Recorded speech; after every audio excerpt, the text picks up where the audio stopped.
At dito sa bathtub na to, magpipictorial po ang Crystal.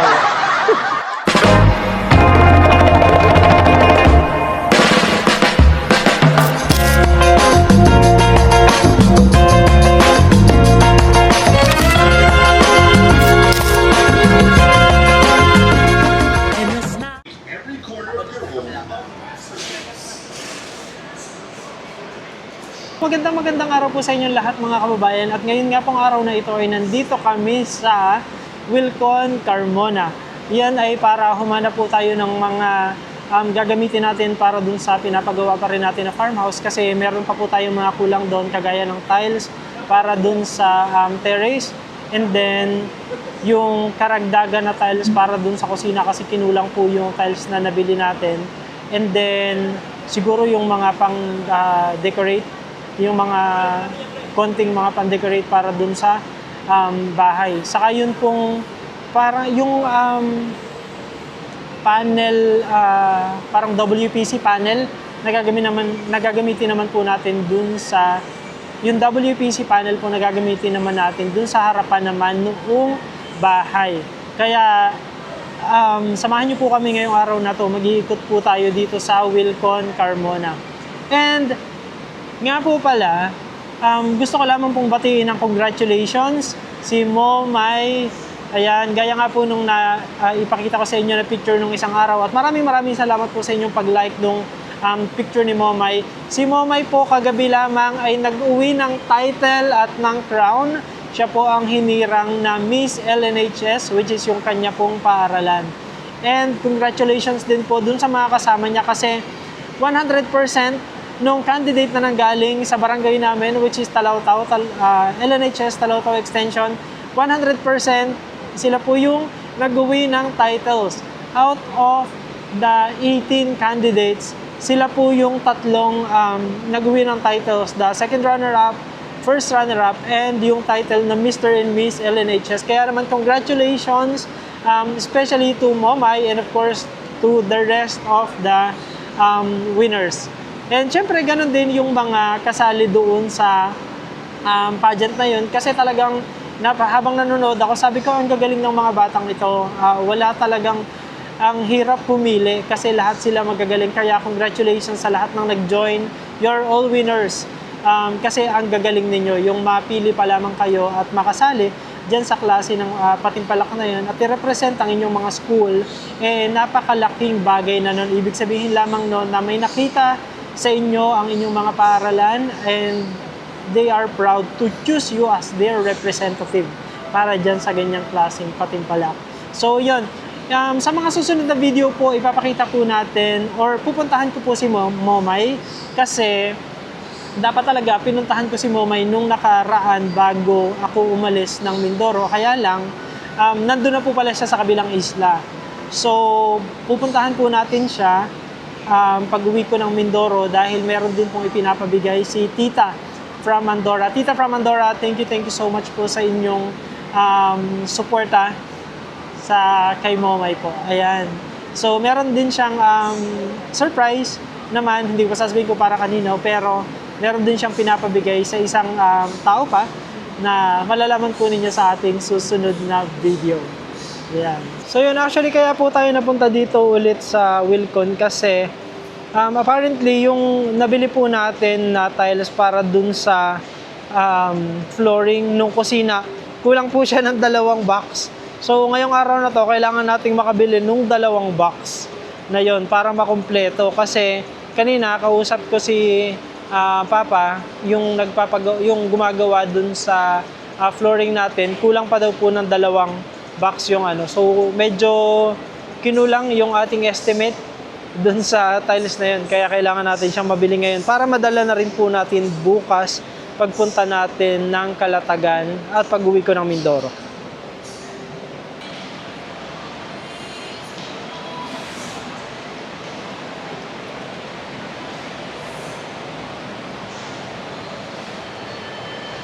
Ganda? Pero parang mas okay siya dun sa ano, kasi mas mura siya. Yung nakita natin dati, 80,000. Ito. Ito maganda rin. 13,000, pero kailangan mo siyang lagyan ng box. Yun yung kaibahan nito. kailangan mo lagyan ng box. Ito, kahit wala. Feeling ko maganda to. O kaya itong isa. Ito maganda.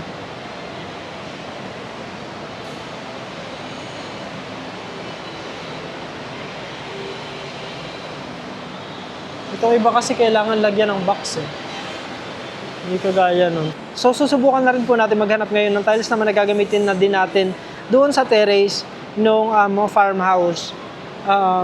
Hindi ko pa po kasi alam kung yung square tiles ba or siguro yung haba na tiles. Pero apparently, ang mahal po pala ng mga ganitong tiles, no? Parang 2,655. Yung 3 piraso. Neto. So, ang mahal. Hanap po tayo ulit nung yung merong discount, yung on sale na tiles kasi kahit naman ganun, basta maganda yung basta babagay naman dun sa bahay, maganda rin naman yung tingnan pagka natapos na. So tara, samahan niyo po kami.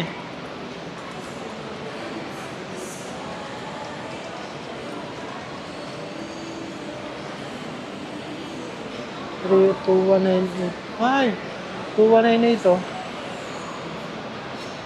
Tapos 4 pieces siya per box.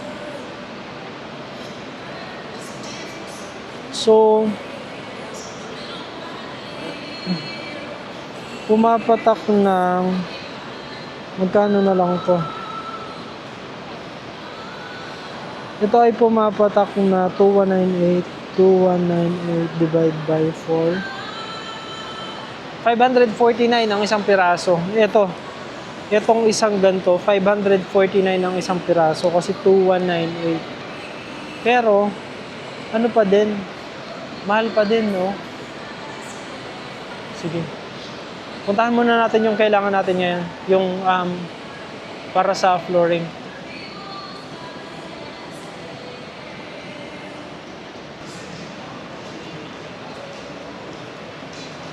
Ganda na ito. Ang labas.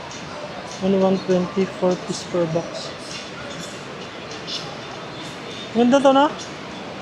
Pang terrace, no? Ito yung gusto ko. Ito, oh. 290 ang isang panel. 3 panel PVC.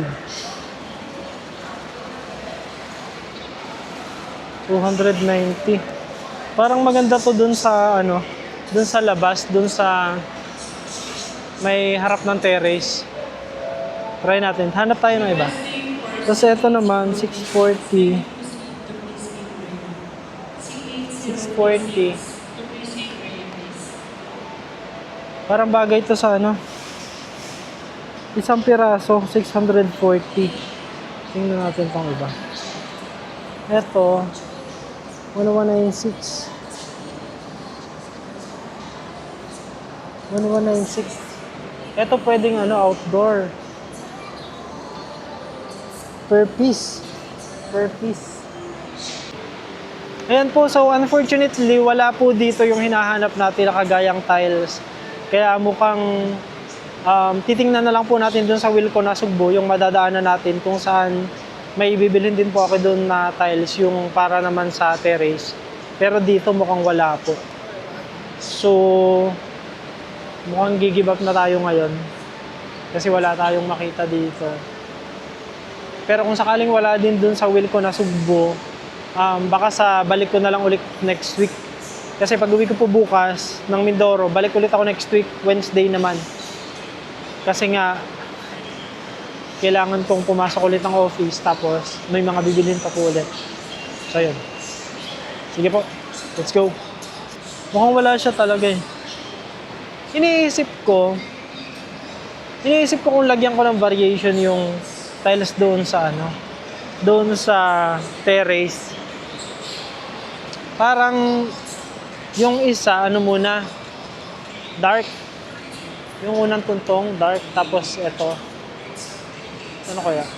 Kasi parang ang flat naman kung pareho yung kulay. Parang magiging flat siya masyado kung pareho yung kulay.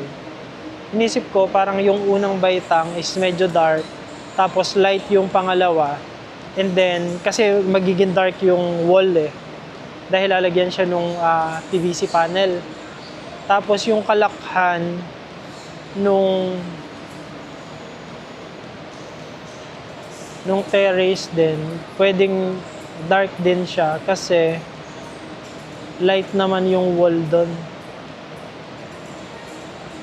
Ayun, yun po yung pinag-iisipan ko ngayon.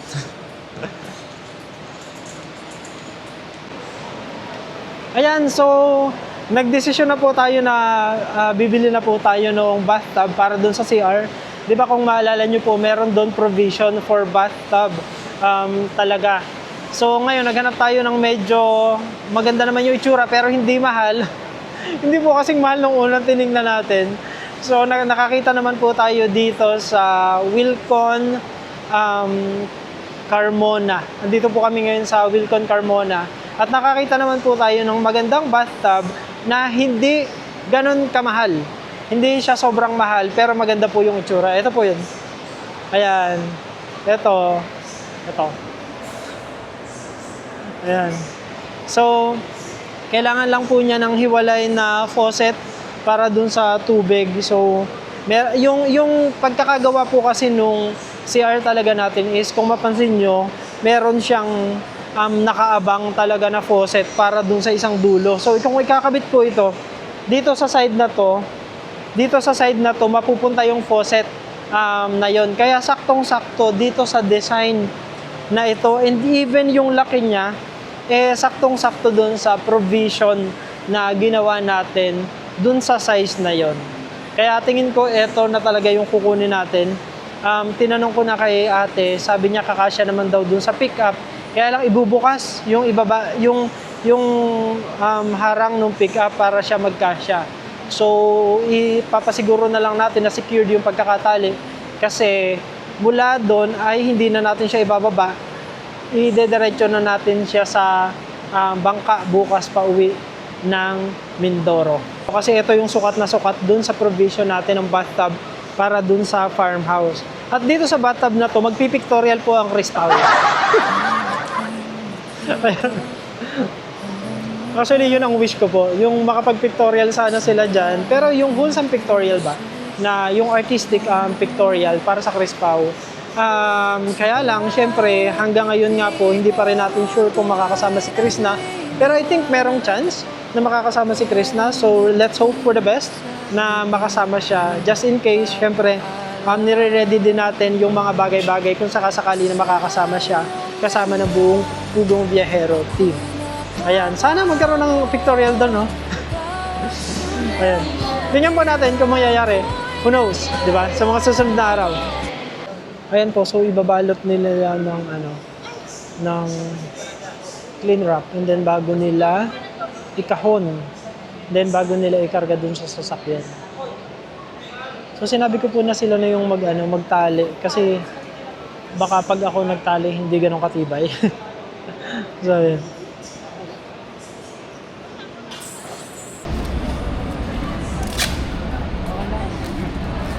Ma'am, thank you po. Pero ano yung gagamitin nila na pagtali?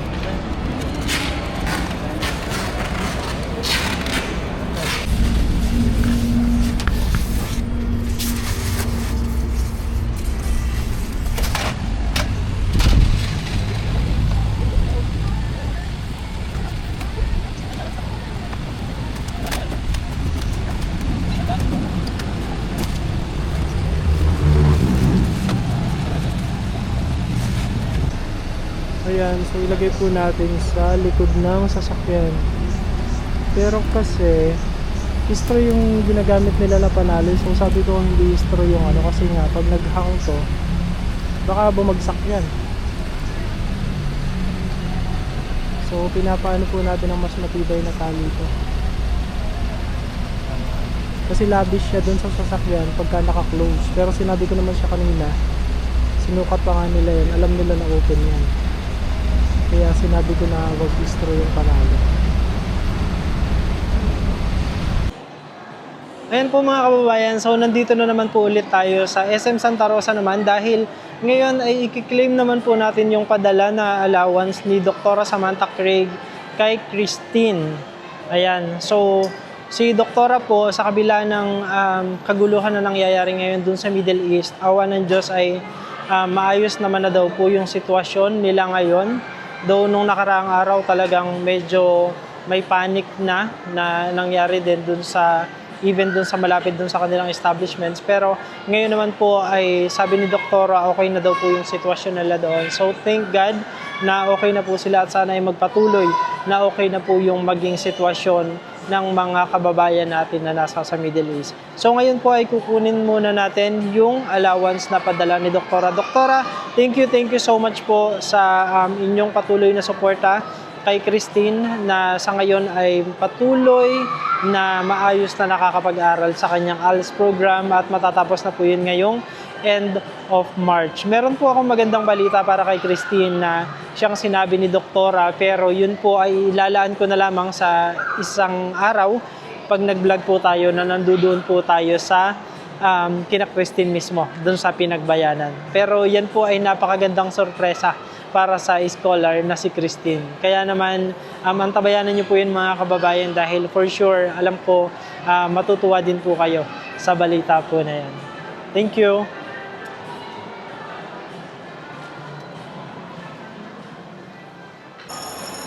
Ayan po mga kababayan. So kasi dati, 'di ba, nung napunta po tayo dun sa Decathlon, bibili sana tayo nung pang volleyball kaya lang wala tayong nagustuhan dun. So tingnan natin dito sa Tobies kung meron tayong mahahanap na maganda na pwede nating bilhin para dun sa volleyball na lalaroin ng PB team pagdating nila ng Mindoro.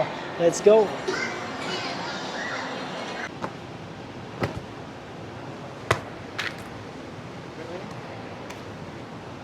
Tingin.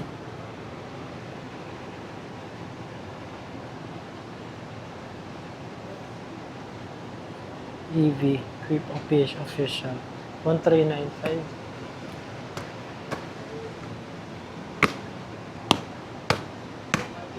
Maganda. Ito. Or yung iba. Pwede din, Spalding. 729. Matigas.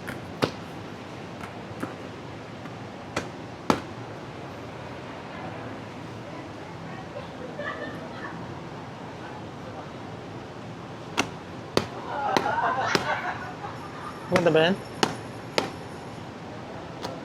Ha? Tobies DM. Mas okay ito? May kasa. Ang mahal naman ito. Pero may mga ganitong may mas murang Mikasa. Pang baby. Ito na lang. 1395.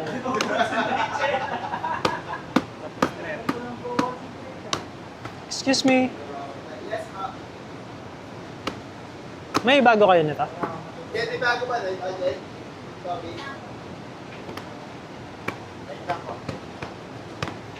Saka saan yung net? Volleyball. To. 1739. Magkano tong isa?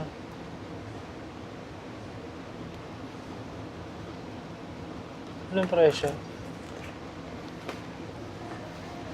Ayan, so bibili din po tayo ng volleyball net para talagang seryoso yung magiging laban.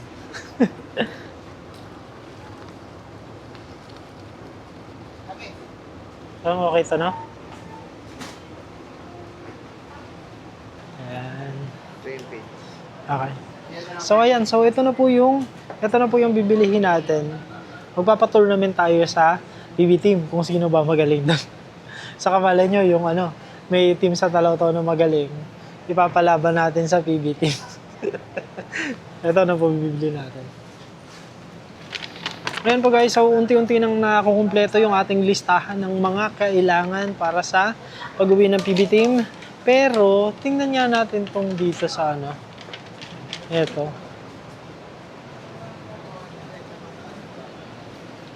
Ito po. Parang gusto ko pong bumili nito. Boxing gloves. Pag-aaway-awayin ko po yung PBT. Basagan ng ano, basagan ng mukha. Ayan. Pero maganda rin po ito ha, yung boxing, no? Magandang laro din po yan. Pero joke lang po yung pag-aaway-awayin ko sila. Kasi love po namin ang isa't isa. Wala po sa aming nag-aaway-away. Bawal po yun.